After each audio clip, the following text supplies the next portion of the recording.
Avant de commencer la vidéo, je souhaite en tout cas une bonne rentrée à tout le monde, du moins notamment les étudiants. Bonne chance pour cette nouvelle année et j'espère que ça ira pour vous. Sur ce, c'est parti. Aujourd'hui, j'ai la chance de vous proposer un unboxing. Parce que oui, ça faisait un petit moment que j'en avais pas fait, et franchement, je suis super heureux. Et aujourd'hui, c'est un unboxing un peu particulier. Parce que cet unboxing nous vient d'un abonné. Cet abonné se nomme Emmanuel, et franchement, un grand merci mon gars.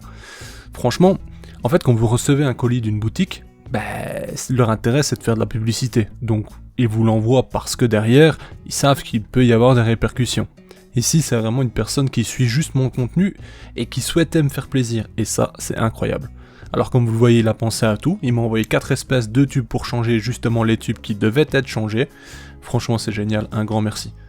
Ici, on voit déjà des messors qui sont occupés à faire leur pain de fourmi. Ce sont des messors Structor, et je peux vous dire qu'il a pensé à vous, parce que ces messors-là sont à gagner sur la chaîne. Bon, pas tout de suite, ça viendra, on fera un concours justement pour elle, et potentiellement, vous avez aperçu également une Camponotus maculatus, et il se pourrait que lors d'un événement, par exemple, je ne sais pas, 3-4 000 abonnés peut-être, elle serait à gagner également. Du moins, quand il me l'a offert, c'est ce qu'il m'a dit. On va faire quelque chose pour les abonnés en plus, et donc cette maculatus, on verra comment elle évoluera, et potentiellement ce sera pour vous. Bon, on verra le moment venu, on vise quand même un nombre conséquent d'abonnés, donc on n'en est pas encore là, hein. Je vous dis juste que lui a pensé à vous, on verra pour le concours un peu plus tard. Mais bref, en les filmant, je me suis dit que j'allais pousser un peu la macro. Et vous allez voir que j'ai réussi à faire des images plutôt sympas.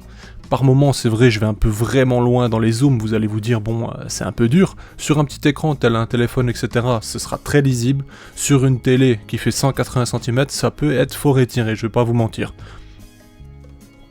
Bien que je vais envoyer en 4K, techniquement, ça devrait être un minimum propre tout de même, mais bref. Enfin bref.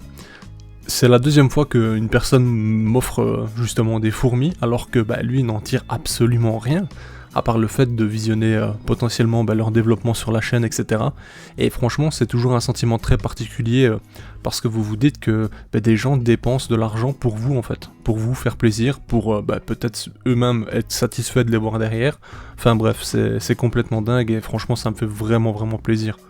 J'insiste parce que comme je dis, quand c'est une boutique ça fait déjà plaisir, clairement, derrière une boutique il y a des humains très sympas, il y en a d'autres qui sont uniquement là dans le profit on va dire, ça c'est la vie, je vous apprends rien, mais quand c'est une personne qui n'a vraiment rien à en tirer, franchement c'est grandiose, franchement un grand merci. Alors ce qui est intéressant également, c'est que, vous le savez, je possède déjà une Camponotus maculatus, et pour le coup, on va pouvoir comparer justement la coloration des deux. Celle-ci, déjà à l'œil, me semble plus petite. Je ne me suis pas spoil moi-même, je ne les ai pas encore mises l'une à côté de l'autre, mais je suis quasi certain que cette reine est moins grande, justement, que celle que moi je possède, qui m'est destinée de base. Franchement, c'est assez dingue. On verra justement, pendant ce temps-là, comment elles évoluent, les différences potentielles de coloration parce qu'elles viennent de 2 endroits différents. La mienne vient du Nigeria, celle-ci vient du Kenya je pense, de mémoire, quelque chose comme ça. Donc bon voilà, 2 lieux différents, on verra un peu en termes de coloration ce qui se passe. Je remarque directement que les premières ouvrières sont plutôt jaunes, alors que justement moi, mes premières ouvrières étaient plutôt orangées comme ça. Donc mine de rien ce sont des petites différences en coloration, mais je trouve ça assez stylé. Comme vous le voyez, elles se font pas prier, la protéine c'est vraiment quelque chose qui fonctionne immédiatement, et vu qu'il y a du couvain, c'est forcément bien reçu, elles en veulent. À ces moments-là, quand vous voyez qu'elles ont des larves des œufs, forcément la protéine c'est quelque chose de primordial pour le développement.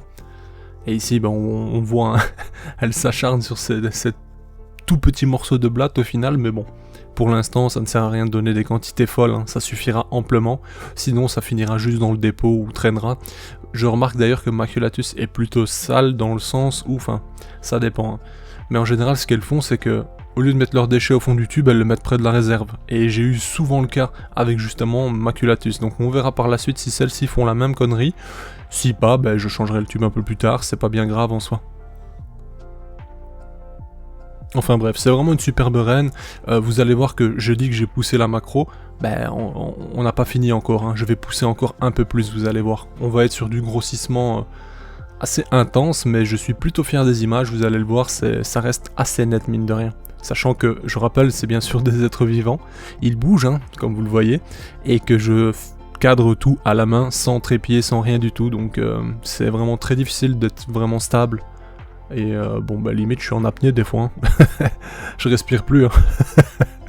Enfin bref.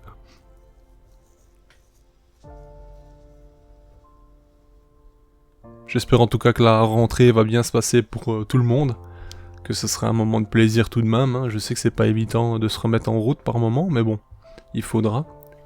Et franchement, je suis vraiment content de recevoir ces espèces. Bon, on a parlé donc des 2 premières que vous avez vues, hein, qui sont donc des Messer Structor que je vais laisser tranquillement se développer, sans pression. De temps en temps, je leur mettrai un peu de protéines pour les aider, et ça ira très bien. Et ici donc, la Camponotus maculatus qui est arrivée avec déjà quelques ouvrières, 3 pour être exact, du coup 20, franchement c'est cool. Si j'ai un conseil à vous donner, je vous ai déjà dit, hein, mais ce qui est important c'est quand vous achetez quelque chose, si c'est un particulier, veillez à ce qu'il y ait du couvain, c'est franchement très important, et vous allez comprendre pourquoi lors de justement de la prochaine espèce. Parce que c'est assez significatif aussi de ce qui a pu se passer, et la bonne santé de la colonie également, quoi. C'est un peu... Ça paraît un peu bête, hein, ça peut arriver justement qu'une reine soit stressée, qu'elle consomme son couvain, etc. C'est un peu délicat, mais quand on arrivera sur la prochaine espèce, je vais vous expliquer en détail pourquoi je dis ça, et puis c'est un gage de qualité pour vous également de recevoir une colonie avec son couvain déjà, c'est... Voilà. Avec une ouvrière, bon, je trouve qu'avoir 4-5 ouvrières dès le début c'est bien, mais ça justifie pas non plus une augmentation de 30 € dans le prix, vous voyez. Enfin bon, à vous de voir après ce que vous voulez en faire.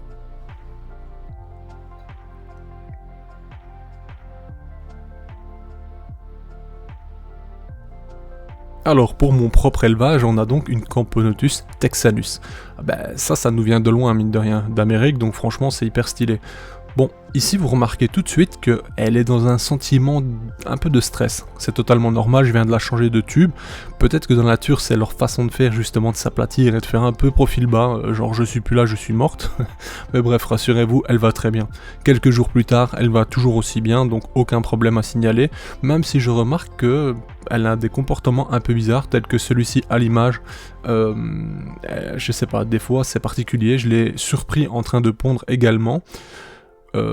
J'ai l'impression qu'elle ne ramène pas son gastre vers l'avant pour récupérer ses œufs, c'est-à-dire qu'elle pond, une fois que l'œuf est sorti, elle l'accroche à la paroi et va le récupérer ensuite. Je sais pas, j'ai l'impression qu'elle n'est pas... Elle n'est pas à 100% si vous voyez ce que je veux dire. Et c'est un peu normal aussi, sachant que c'est une espèce qui vole en début de l'année, donc vers mars je pense, si je dis pas de bêtises, et que regardez la date, hein, c'est un peu tard dans l'année pour ne pas avoir d'ouvrière encore, donc vous vous doutez qu'il y a eu potentiellement beaucoup de pertes de couvain avant d'arriver à la maison. Et ça, c'est peut-être dur pour elle. Franchement, je pense qu'elle a épuisé ses réserves. Bien entendu, on va la recharger, hein, c'est pas un problème. Mais bon, forcément, c'est un peu plus complexe. Alors, à ma connaissance, cette espèce SM une fois par an, au début de l'année, donc je pense pas qu'il y ait plusieurs essaimages. Ça se trouve, je dis des bêtises, hein, je vous avoue que je ne l'ai pas vérifié.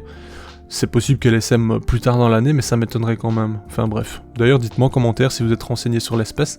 Mais bon, on va tout faire en tout cas pour la remettre en forme, hein, et sur pied, et voir les premières ouvrières ensemble. D'ailleurs, apparemment c'est une espèce assez prolifique, donc une fois que c'est lancé, à mon avis, ça va bombarder.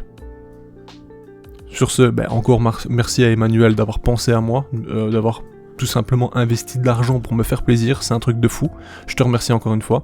Et l'équipe, on se dit à bientôt pour de nouvelles aventures, parce que c'est la fin de la vidéo. Sur ce, bye l'équipe, et merci d'avoir regardé.